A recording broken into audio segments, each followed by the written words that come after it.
ಹಬ್ಬಬ್ಬ! ಅದೆಷ್ಟೋ ಹೆಣ್ಣು ಮಕ್ಕಳ ಫೇವ್ರೆಟ್ ಧಾರಾವಾಹಿ ಅಂದರೆ ಭಾಗ್ಯಲಕ್ಷ್ಮಿ ಧಾರಾವಾಹಿ. ಇದೀಗ ಸುಮಾರು 3.5 ವರ್ಷಗಳಿಂದ ಎಲ್ಲರನ್ನ ರಂಜಿಸಿದ್ದಂತಹ ಕಲರ್ಸ್ ಕನ್ನಡ ವಾಹಿನಿಯಲ್ಲಿ ಪ್ರಸಾರವಾಗುತ್ತಿದ್ದಂತಹ ಭಾಗ್ಯಲಕ್ಷ್ಮಿ ಧಾರಾವಾಹಿ ತನ್ನ ಕೊನೆಯ ಹಂತವನ್ನ ತಲುಪಿದೆ. ಅದೆಷ್ಟೋ ಮನೆಯ ಗೃಹಿಣಿಯರು ಹೆಣ್ಣು ಮಕ್ಕಳು ಭಾಗ್ಯನ ಪಾತ್ರವನ್ನ ತಮಗೆ ಅನ್ವಯಿಸಿಕೊಂಡು ತಾವೇ ಭಾಗ್ಯನ ಪಾತ್ರವನ್ನ ನಿರ್ವಹಿಸ್ತಿದ್ದೀವಿ, ನಮ್ಮನಲ್ಲೂ ಕೂಡ ಇದೇ ತರ ಹೀಗೆ ಆಗೋದು ಅಂತೇಳಿ ಸೋಷಿಯಲ್ ಮೀಡಿಯಾದಲ್ಲಿ ಬರುವಂತಹ ಒಂದೆಷ್ಟೋ ಪ್ರೋಮೋಗಳಿಗೆ ಕಮೆಂಟ್ ಹಾಕಿರೋದು ಉಂಟು. ಸೊ ಈ ಧಾರಾವಾಹಿ ಈಗ ಅಂತ್ಯವನ್ನ ಕಾಣುತ್ತಿದೆ. ಭಾಗ್ಯಲಕ್ಷ್ಮಿ ಸೀರಿಯಲ್ ಮುಕ್ತಾಯ ಆಗ್ತಿದ್ಯಾ? ಭಾಗ್ಯನ ಒಲವು ಯಾರ ಕಡೆ ಧಾರಾವಾಹಿ ತಂಡದ ವಿಡಿಯೋ ಹೀಗಿದೆ. ಸುಮಾರು 3.5 ವರ್ಷಗಳಿಂದ ಪ್ರಸಾರವಾಗ್ತಿರುವಂತಹ ಭಾಗ್ಯಲಕ್ಷ್ಮಿ ಧಾರಾವಾಹಿ ಅಂತಿಮ ಘಟ್ಟವನ್ನ ತಲುಪ್ತಿದೆ. ಆದಿಯ ಪ್ರೀತಿಯನ್ನ ಒಪ್ಪಿಕೊಳ್ತಾರ ಭಾಗ್ಯ? ಮುಂದೆ ಪಶ್ಚಾತ್ತಾಪದಿಂದ ತಾಂಡವ್ ಕ್ಷಮೆ ಕೇಳ್ತಿದ್ದಾನೆ.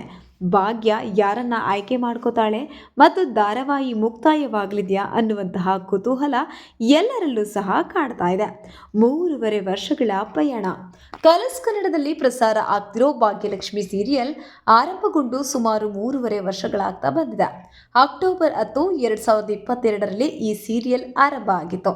ಇದಾಗಲೇ 1000ಕ್ಕೂ ಅಧಿಕ ಎಪಿಸೋಡ್ಗಳನ್ನು ಸೀರಿಯಲ್ ಕಂಡಿದೆ. ಬದಲಾದಾಗ ಲೀಡ್ ರೋಲ್ಗಳು ಒಂದು ಸೀರಿಯಲ್ 3-4 ವರ್ಷಗಳವರೆಗೆ ನಡೆಯೋದು ಅಂದರೆ ಅದು ಸುಲಭದ ಮಾತಲ್ಲ. ಎಷ್ಟೋ ಸೀರಿಯಲ್ಗಳಲ್ಲಿ ಲೀಡ್ ಪಾತ್ರಗಳೇ ಬದಲಾಗೋದು ಉಂಟು.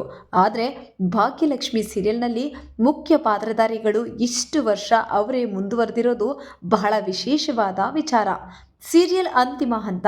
ಇದೀಗ ಸೀರಿಯಲ್ ಅಂತಿಮ ಹಂತಕ್ಕೆ ಬಂದಂತಿದೆ. ಇದಾಗಲೇ ಭಾಗ್ಯ ತನಗೆ ಆದಿಯ ಮೇಲೆ ಇರುವಂತಹ ಪ್ರೀತಿಯನ್ನ ಹೇಳಿಕೊಂಡಿದ್ದಾಳೆ. ಆದಿ ದೇಶ ಬಿಟ್ಟು ಹೋಗದಂತೆ ತಡೆದಿದ್ದಾಳೆ. ಗಂಡ ಎಂಥವನಾದರೂ ಪರವಾಗಿಲ್ಲ ರೀ, ಎಷ್ಟೇ ಕಟುಕನಾದರೂ ಹೋಗೆ, ಅವನ ಜೊತೆಯಲ್ಲಿಯೇ ಸಂಸಾರ ಮಾಡಬೇಕು ಅನ್ನುವಂತಹ ಅಮ್ಮ ಸುನಂದ ಮಾತನ್ನ ಧಿಕ್ಕರಿಸಿರುವಂತಹ ಭಾಗ್ಯ ಆದಿಯ ಕಡೆ ಒಲಿದಿದ್ದಾಳೆ. ಕಾಲಿಗೆ ಬಿದ್ದ ತಾಂಡವ್. ಆದರೆ ಇದೇ ವೇಳೆ ಟ್ವಿಸ್ಟ್ ಕೂಡ ಎದುರಾಗಿದೆ. ಇನ್ನೇನು ಆದಿ ಭಾಗ್ಯ ಒಂದಾಗಬೇಕು ಅನ್ನೋ ಅಷ್ಟರಲ್ಲಿ ತನ್ನ ತಪ್ಪಿನ ಅರಿವಾಗಿರುವಂತಹ ತಾಂಡವ್ ಭಾಗ್ಯಳ ಕಾಲಿಗೆ ಬಿದ್ದು ಕ್ಷಮೆಯನ್ನ ಕೇಳ್ತಿದ್ದಾನೆ. ಹಾಗಿದ್ರೆ ಅಂತ್ಯ ಯಾವ ರೀತಿ ಇರುತ್ತೆ? ಭಾಗ್ಯ ಮೊದಲಿನಂತೆಯೇ ಅತಿ ಒಳ್ಳೆಯ ಗೃಹಿಣಿಯಾಗಿ ಅಮ್ಮನ ಮಾತಿನಂತೆ ತಾಂಡವನ ಬಳಿ ಹೋಗ್ತಾಳ ಅಥವಾ ತನ್ನ ಪಾಲಿಗೆ ದೇವರಾಗಿರೋ ಆದಿಯ ಬಳಿ ಹೋಗ್ತಾಳ ಅನ್ನುವಂತಹ ಕುತೂಹಲ ಬಾಕಿ ಇದೆ. ಸದ್ಯದ ಸ್ಥಿತಿ ನೋಡಿದ್ರೆ ಆದಿಯನ್ನ ಆಕೆ ಮದುವೆ ಆಗ್ತಾಳೆ, ಶ್ರೇಷ್ಠಗೆ ಬುದ್ಧಿ ಕಲಿಸಿ ತಾಂಡವ್ ಜೊತೆ ಸಂಸಾರ ಮಾಡುವಂತೆ ಮಾಡ್ತಾಳೆ ಅಂತ ಎಲ್ಲರೂ ಅನ್ನಿಸ್ತಿದೆ. ಸೀರಿಯಲ್ ಮುಕ್ತಾಯನ ಹಾಗಿದ್ರೆ ಒಟ್ನಲ್ಲಿ ಭಾಗ್ಯಲಕ್ಷ್ಮಿ ಸೀರಿಯಲ್ ಮುಗಿಯೋ ಹಂತದಲ್ಲಿದೆ ಅನ್ನುವಂತೆ ಇದೀಗ ವಿಡಿಯೋ ಒಂದು ಶೇರ್ ಆಗಿದೆ. 1000 ಎಪಿಸೋಡ್ ಆದ ಸಂದರ್ಭದಲ್ಲಿ ಅದರ ಖುಷಿಗಾಗಿ ತೆಗೆದ ವಿಡಿಯೋ ಇದಾಗಿರುತ್ತೆ. ಆದರೆ ಸೀರಿಯಲ್ ಮುಕ್ತಾಯ ಹಂತದಲ್ಲಿ ಇರುವ ರೀತಿಯಲ್ಲಿ ಈ ವಿಡಿಯೋ ಕಾಣಿಸ್ತಿದೆ ಅಂತ ಹೇಳಲಾಗತ್ತೆ.